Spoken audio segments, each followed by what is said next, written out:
Hi everyone, welcome to another Heroes and Bosses video. This time I'll be painting up the Phoenix from Kingdom Death Monster. I gave patrons a vote on how they wanted this painted, either an Undead Vulture scheme or an Evil Bird of Paradise, and they voted for Undead Vulture, so that's what I'll be aiming for. I'm starting off with a very watery base coat of Rhinox Hide all over the feathers using a wide flat brush. I've also mixed in a small amount of flow improver with this. The feathers have a lot of fine detail, and you don't want to obscure that with a thick paint.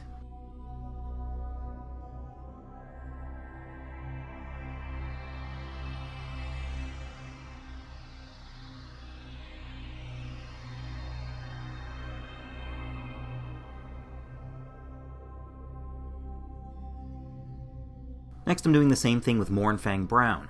I had started with a dry brush, but that wasn't giving enough saturation of color that I wanted. I'm not using Mournfang Brown on the last two rows of feathers on the tail and the wings. I'm leaving those a dark brown.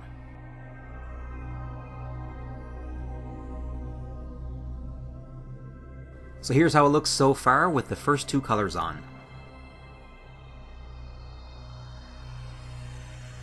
Next I'm going to paint the smallest feathers with Rakarth Flesh. This is going to be the base coat for the white feathers. Once again, I'm ignoring two rows of feathers and leaving them as Mournfang Brown.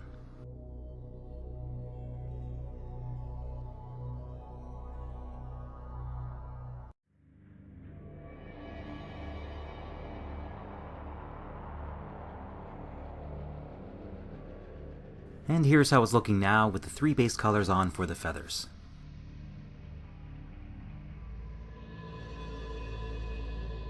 I'm going back to the Mournfang Brown for a moment because I forgot about the beard and mustache.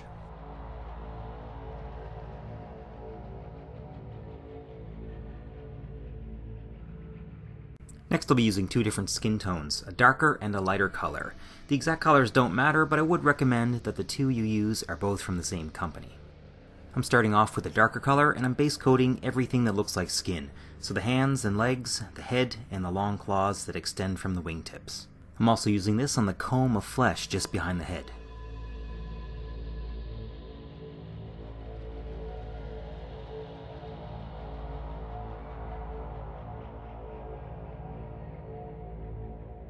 After two layers and some drying time, I'm switching to the lighter skin tone. I'm using this to pick out the top of the digits on the hands and the feet. I'm also using this to paint the top third of the head and the top of all the claws.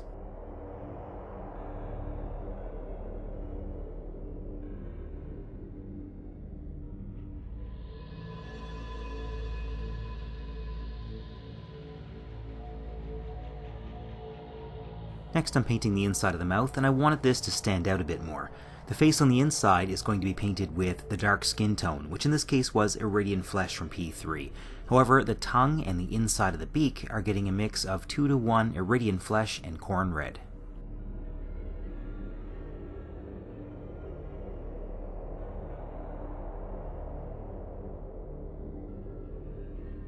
Now I'm doing the outside of the beak and all the little teeth around the inside with more Rakarth Flesh, the same color as the light feathers.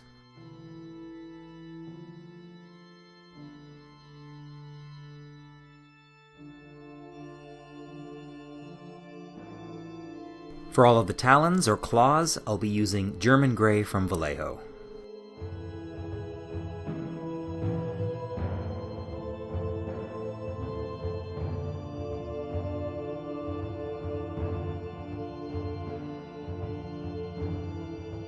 Now for the most tedious part, painting all of the little hands poking out everywhere.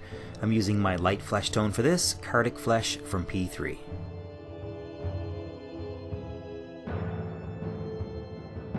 I don't know what this guy ate, but it refuses to be digested.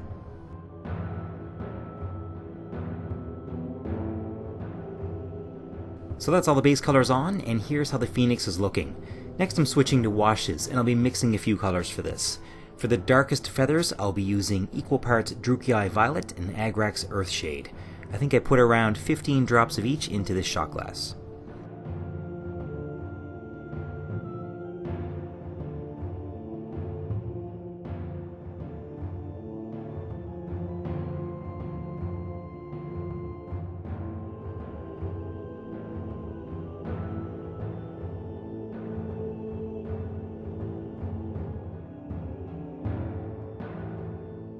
So I've used up most of that wash mix, but I'm not tossing out the extra. Instead, I'm going to mix in about 10 more drops of Agrax Earthshade, so at this point it's roughly 3 parts Agrax to 1 part Violet. I'm using this mix of wash on all the feathers that were painted with a Mournfang Brown.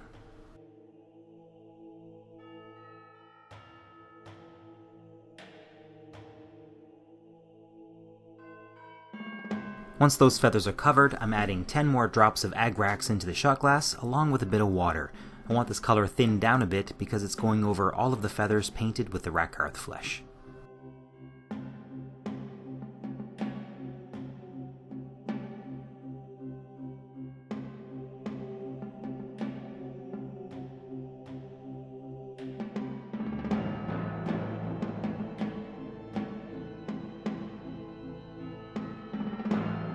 Next I'm using Reikland Fleshshade. So I've drained the remainder of that last wash, and now I'm using a mix of 10 drops of Reikland Fleshshade with 2 drops each of Agrax Earthshade and Druchii Violet. Since those colors were used on the feathers, I wanted elements of them incorporated into the skin as well.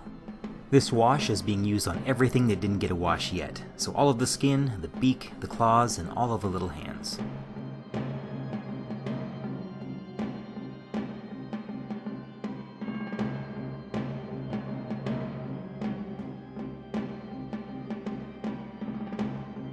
Now I'm going to do some dry brush highlights on the feathers using a makeup brush. I got this one from a dollar store. It's great not just because it was only $1, but because it has really fine, soft hairs which are good for dry brushing. The 3 colors you just saw are the 3 I'm starting with. I'm going to start with the darkest feathers first, and I'm dry brushing them all with Dryad Bark. This is a subtle first highlight, so I'm not even sure if you'll see it in this lighting.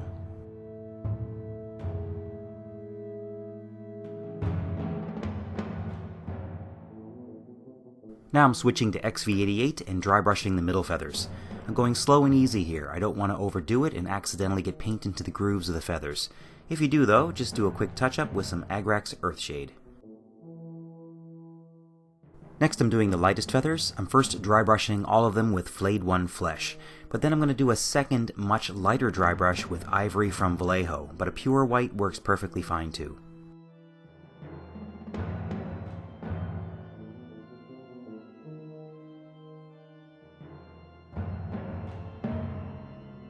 And the last bit of highlighting I'm doing on the feathers is to take some Mournfang Brown on a small brush and to go around the outside edges of the darkest feathers. These are dark enough that you can't really see their outlines from a distance, so I want to make these pop out a bit more.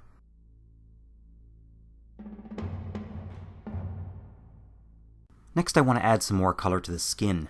I'm mixing up some of my dark skin tone with a dark maroon, Vorbak Red, and then a bit of black to darken it. I'm adding this to all the creases and indents in the skin. This is hopefully going to make the skin look older and more haggard. You could also use this to create some age spots on the main body if you wish.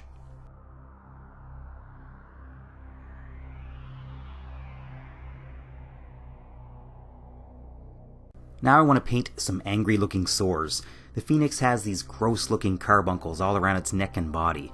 I'm mixing some pink and red into a flesh tone for these and mixing that with a lot of water to make a glaze. Then I'm putting this onto the sores and around the edges of them. Later on in the video I use this same color around the eyes to make them look raw and irritated as well. If you're not using a wet palette though, you may want to do that now.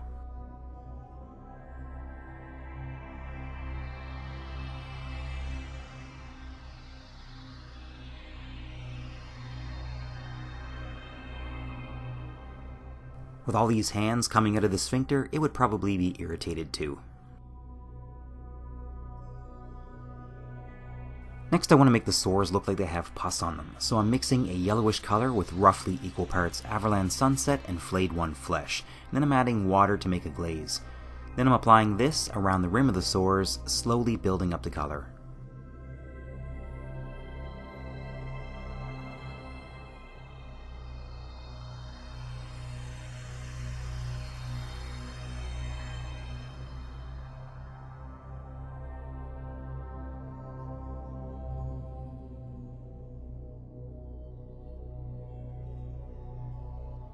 The eyes are just being painted with black. Nice dead looking eyes. And there's 6 eyes on the sky, 4 on the sides of the head, and 2 inside the mouth.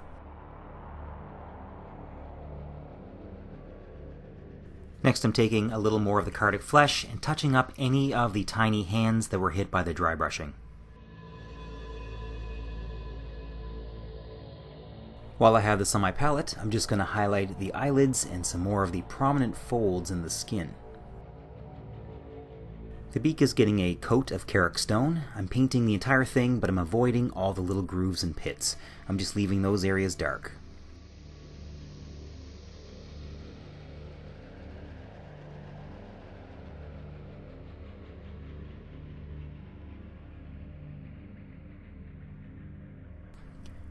And I'm sorry to be jumping around with the colors on the face, but I'm going back to the angry pink color that I used on the sores, and I'm now painting that around the eyes. I'm also using some of this on the tip of the nose.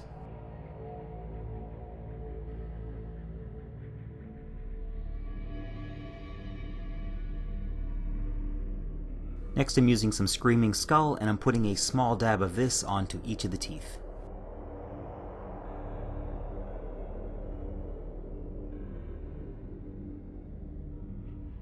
I've thinned the Screaming Skull with some water, and now I'm highlighting the top and bottom tips of the beak.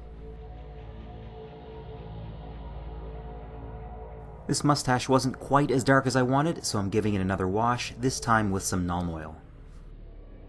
And now the Phoenix is finally ready to be glued to the base. I don't normally hold a mini like this the whole time I'm painting it, but in this case the base was just too big to be able to get under it properly. Now I want to add some dried blood all around the hands that are poking out. My first blood color will be roughly 2:1 Rhinox Hide and Mephiston Red. I want a dark reddish brown. The second will be a brownish red, mostly Mephiston Red with a tiny amount of Rhinox Hide added to darken it down.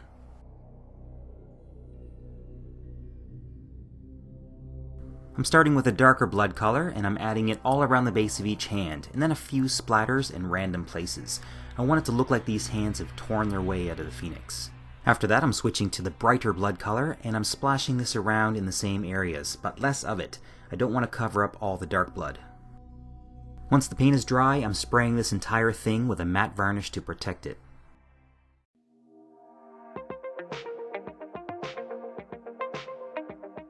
Okay, next up is the base, and I'm just figuring out where I want things to go. For this base, I'll be using bits of corkboard, a few random skulls from the Citadel Skull Box by Games Workshop, some sticks and tree roots that I found in the woods, and a bunch of flocking that I'll show later.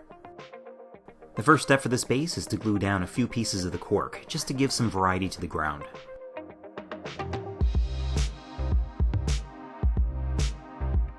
Next I'm covering the rest of the ground and the top of the cork with earth texture.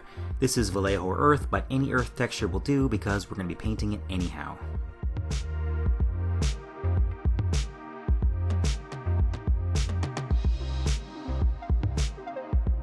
The earth texture is also going to act as my glue. I'm using it to anchor down this stick as well as the skulls.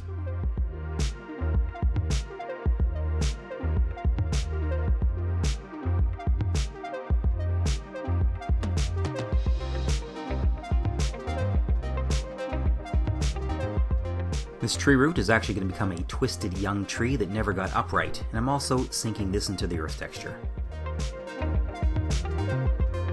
Before I can do anything else, the earth texture needs to dry completely. I also need to add some brush-on primer to the rim of the base and to the skulls.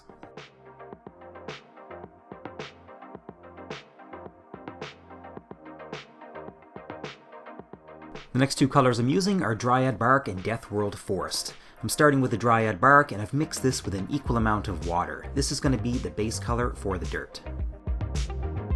Next I'm mixing in roughly 2 parts Deathworld Forest with 1 part Dryad Bark to make a muddy looking green.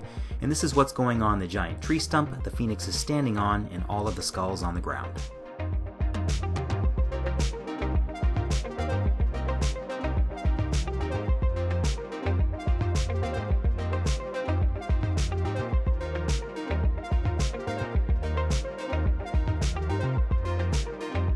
Now I'm switching back to my dry brush. I'm starting with Vallejo Earth, which is a rusty color, and I'm dry brushing this all over the ground.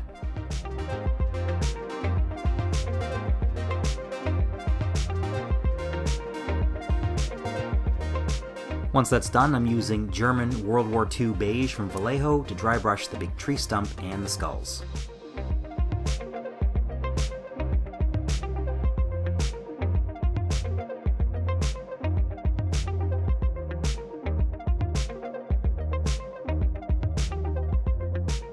final highlights on this terrain will be with these three colors. I'm first doing a light dry brush on the dirt and cork with Tallarn Sand, picking out edges and raised bits of dirt.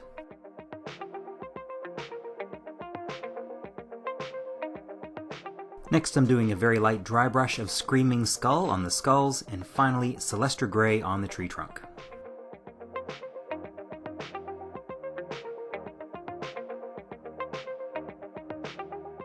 Now I'm going to add a little more color and shadow to the terrain. I'm starting with Agrax Earthshade, and this is going anywhere you might have darkness, like next to objects, under the tree trunk, and on the sides of the cork.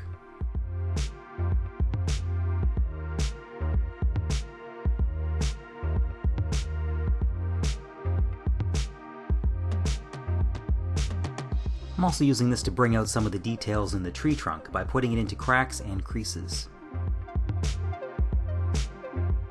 The Athonian Camoshade is my go-to algae color. I'm putting this in random places on the dirt and pretty much everything else. It's going to be on the bottom half of the skulls, in their eye sockets, the nooks and crannies on the tree, etc.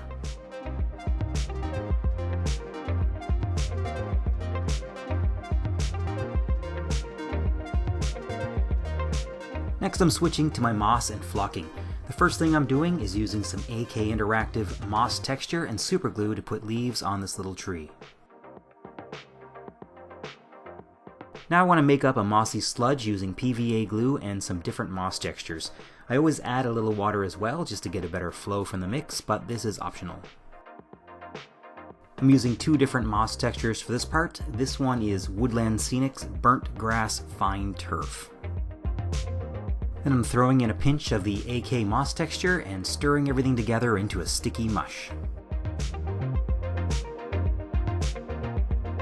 Now this stuff is a bit of a pain to work with, and if you have a sculpting tool, that actually works a lot better than a brush, but I was stubborn and stuck with the brush. This moss is going first on any unsightly gaps in the tree trunk that I missed when assembling this thing, then just random places along the bottom of the tree trunk and on the sides of the fallen log.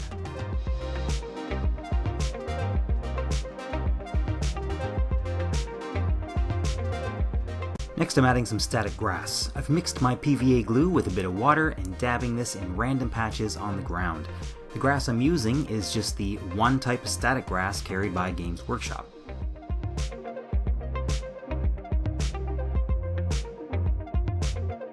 And for a little variety, I'm mixing more of the same moss textures together and doing the same thing I just did with the grass. The one difference, however, is that I'm putting this not just on the ground, but also on top of the fallen log and the giant tree trunk.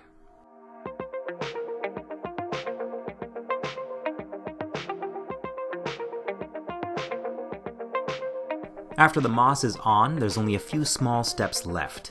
First, I added various tufts onto the ground, and I'll post links for those in the description. I also painted the rim of the base black, and I put a gloss varnish over the 6 black eyes to make them more lifelike. And here is the finished Phoenix. Thank you to all my patrons for picking this one, and of course for supporting the channel and the creation of these videos. And a special thanks to Brian Jones for sponsoring the channel. If you have any questions or comments, feel free to leave them in the comment section below. I do my best to answer people right away. I hope you guys enjoyed this video, and thanks for watching.